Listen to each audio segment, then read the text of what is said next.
Hello, good and faithful people of the Church of the Mediator. It's Father Dale. I hope you're well whenever and wherever it is you hear this message this week.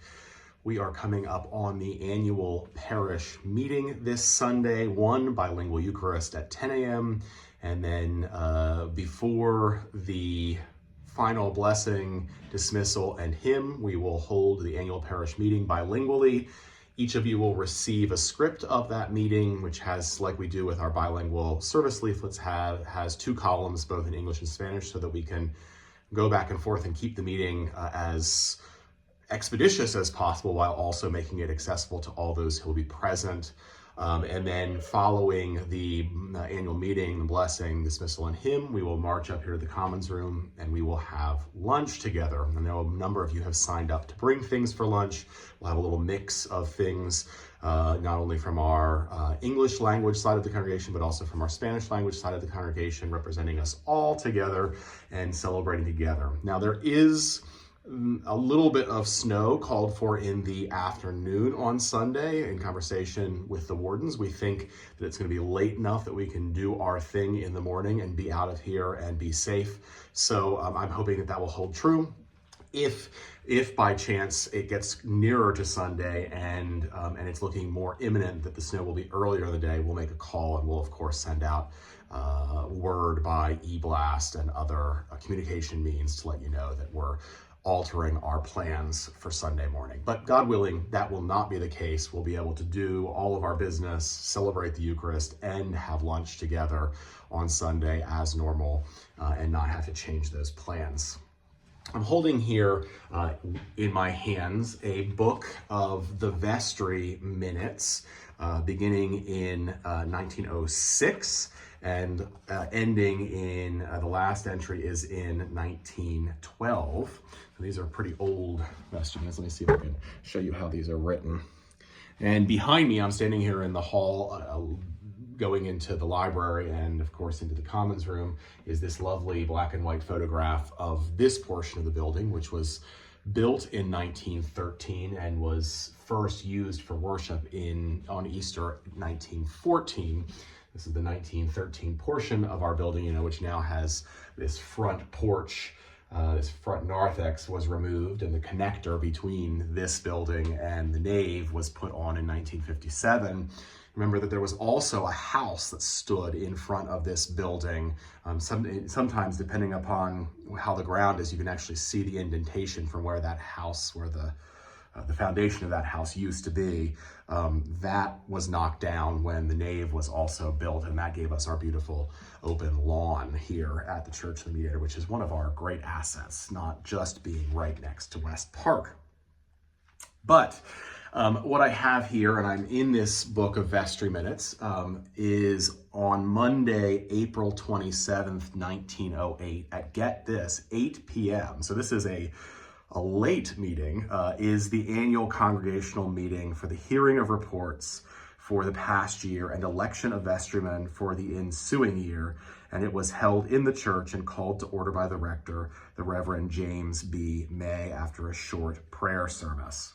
So 1908, April 27th, 1908, was the first that I can find official record of annual parish meeting of the parish, at least on this site, because you'll remember that Mediator was founded in 1863 down at the Ironworks, which was down on Front Street and Tillman, basically.